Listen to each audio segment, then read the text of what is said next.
What did your sibling do that made you realize they were a monster? In my family, the youngest child took all the physical punishments for their siblings' mistakes. I spent ages 5 through 10 being beaten for things I never did. You see, my father inherited this tradition from his military father, a decorated Vietnam veteran who ran his household like a boot camp. One person bears the burden so the unit stays strong, Dad would say, polishing his service medals every Sunday morning until they gleamed like fresh wounds. He genuinely believed he was creating unbreakable family bonds, molding us into a single organism that moved and breathed as one. My mother went along with it because she'd grown up in a similar household where the eldest daughter took everyone's beatings. It made us closer, she'd insist, her voice hollow as an empty church bell. We learned to protect each other. I had 3 older siblings, Marcus, Diana, and Gabriel.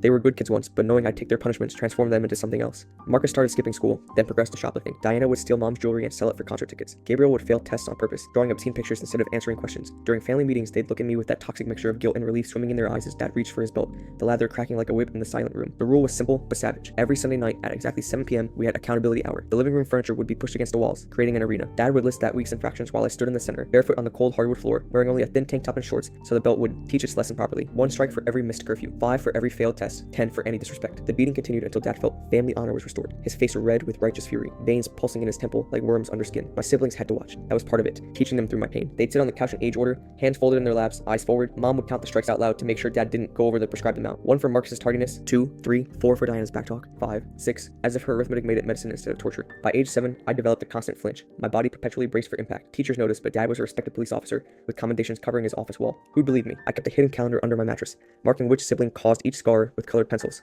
Red for Marcus, purple for Diana, green for Gabriel. My body became a map of their faults. Marcus's shoplifting face left 3 parallel marks on my back that looked like claw marks. Diana's secret boyfriend cost me a split lip that took 2 weeks to heal. I told everyone I'd fallen off my bike. Gabriel's pranks meant I couldn't sit properly for a week, shifting constantly in my desk chair while classmates snickered. The breaking point came on my 10th birthday, February 15th, a day that should have meant cake and presents. Instead, Gabriel had spray-painted obscenities on the principal's car in broad daylight, laughing as security cameras captured everything. That night, as Dad unbuckled his belt with practiced efficiency, Gabriel actually laughed. At least I don't have to deal with this, he said, lounging on the couch like he was watching Netflix instead of his baby sister's torture. I looked at my siblings. Not one of them would meet my eyes. Marcus studied his phone. Diana examined her nails. That's when I realized they'd stopped seeing me as their sister. I was just their punishment proxy, a thing that absorbed pain so they could live freely. That night, I did something I'd never done before. When Dad raised his belt, the buckle glinting under the ceiling light, I ran. My bare feet slapped against the floor as I burst through the front door and into the February cold. I ran 3 blocks to my teacher, Mrs. Lee's house, my lungs burning, wearing nothing but my punishment clothes. She opened the door to find me shivering on her porch, fresh welts rising on my arms. Without a word, she pulled me inside, wrapped me in a blanket that smelled like lavender, and made me hot chocolate while I showed her the fresh wounds and old scars. She photographed everything with clinical precision. When I told her everything, the years of abuse, the proxy system, my father's twisted concept of family honor,